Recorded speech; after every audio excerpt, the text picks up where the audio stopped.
Welcome back, everybody. It's Mark here at TapeTally.com for your Week 13 Quarter 1 recap. As we can see here, the big indexes here, the SPY, the Qs, and the Dow Industrial Average ETFs were, for the week, they were up almost 1%. The IWM, which represents the smaller cap stocks, was up not slightly less, considerably less. And as we can see here, year to date, the Qs are outperforming quite a bit, and that's mainly a result of Apple, our friend, AAPL, which is on a tear, and everybody's talking about it. But anyways, we can talk about it a little bit more during this video as well. I think I'll talk about it a little bit more later. So let's jump right into the charts here. Start with the spider on the weekly here. We're looking at a longer term range here. So once again, we have our channel here. Not much change since last week. We're sort of above the midline of the channel, but not much has changed. So we'll talk about what I think is changed in the underlying stocks a little bit later. But overall indexes here, as we can see, this sort of approaching the upper channel line here, and it's kind of finished a bit lower for the week. We had a breakout on the Monday, which we'll see on when we switch to the daily time frame. Okay, let's go back to the iShares Russell 2000 index. Once again, this is the smaller cap stocks, and we can see here that it's kind of stuck right in the middle, so it's neutral. Dow Jones, similar, sort of a neutral. Gold, we can see here, this is printing. I mean, it hasn't broken this upward trending trend line, but this is kind of a bearish pattern here. It has not been able to bounce significantly. We talked about it bouncing here a while back, and it did bounce up to this area of resistance, but it kind of went straight down. It hasn't broken this line yet, but I think that there's a 50-50 chance that it's going to break this line and continue lower, but we'll see. Oil did not have a great week. It was down a bit. Let's go back to the oil was it was down almost 4% this week alone, even on the news of whatever sanctions with Iran, or whatever, Iran was going to cut production, whatever it was. A lot of bullish news for oil, but yet oil goes down, which is very interesting, to say the least. Volatility here is just getting, once again, it's just there were some problems with the TVIX if you do a little bit of investigation on it, and that may have affected this ETF as well, but it is trending downwards. The Canadian iShares ETF here, same kind of thing on the daily time frame. We're just kind of traveling sideways and consolidating here. So we go through the market sectors here. Consumer discretionary right at the top of the trend line. We're expecting a pullback here. If we can break it, then we'll start drawing a new trend line. Consumer staples,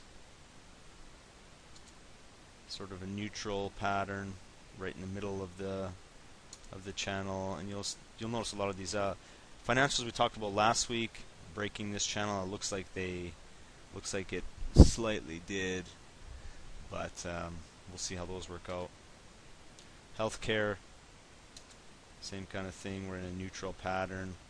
Industrials, materials are showing a little bit of weakness here. That's not a great sign. Technology, once again, caused by Apple. That's when we see such a large rally, and then this I'm not sure what this candle is called, a harami or shooting star, I believe it is. Whatever it's called, doesn't really matter. But as you can see here, we tried to break out higher through this upper channel line, and we couldn't do it. We actually finished lower on the week for that one. Utilities, same kind of deal. We're just chugging along higher here in sort of a neutral stance, and real estate investment trusts, same kind of deal. So let's switch over to the daily. See on the spider. We tried to break out on Monday here, on the 26th March on Monday, and we just couldn't hold it.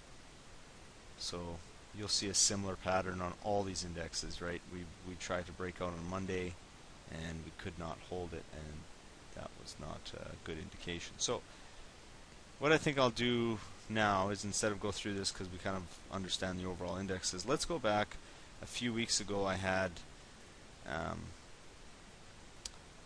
bunch of charts on different stocks that I thought were breaking out nicely, and we were kind of inspecting them to see if they would hold their breakouts, which is indicative of a strong market. So we're just going to go quickly through these charts and take a look at what happened to these. You can see here, breakouts, kind of neutral, didn't hold. It tried here, did not hold it. Here, this one was stopped out. This one is being neutral, hasn't gone back to its last inflection point here, but it looks like it's headed there. So we need to be careful with that one. Domino's Pizza, this was a large breakout. Oh, this was a large breakout. That the lines seem to have moved here.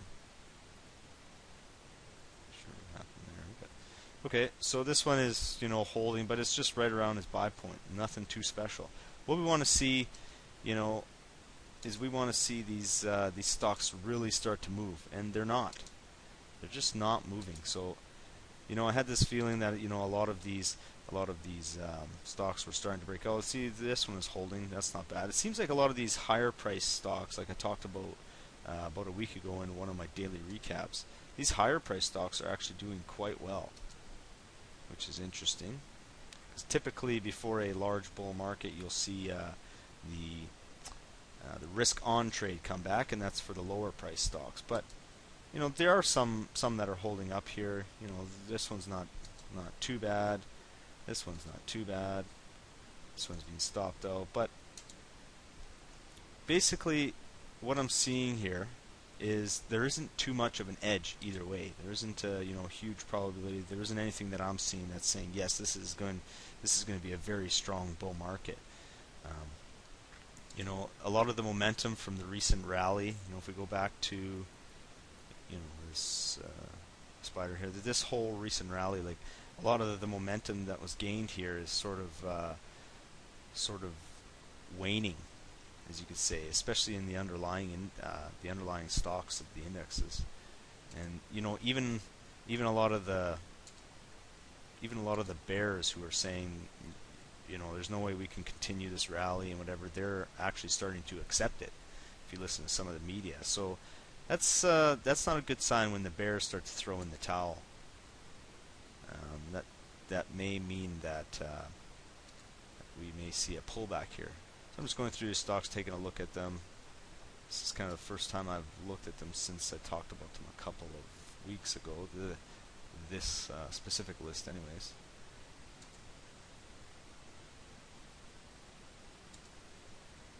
So yeah, there seems to be a lot of false breakouts, and even the ones that did break out a while back. Like you see this, and then you see this just tear everybody apart here. Everybody throws in the towel here, and then it continues up. So it is somewhat of a frustrating market. Monday's breakout should have followed through to the upside. The breakouts should have held, but a lot of them just didn't. Tuesday, Wednesday, Thursday, even Friday was sort of a grind. And so, I'm not getting aggressive to the upside or the downside right here. I'm just kind of sitting in cash, waiting for. I'm not sitting all in cash, but I'm sitting mostly in cash, waiting for better opportunities.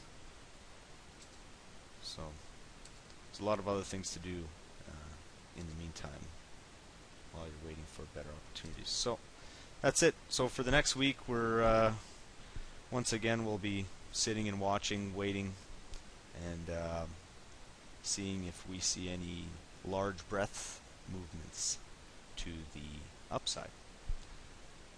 Take care. Trade well.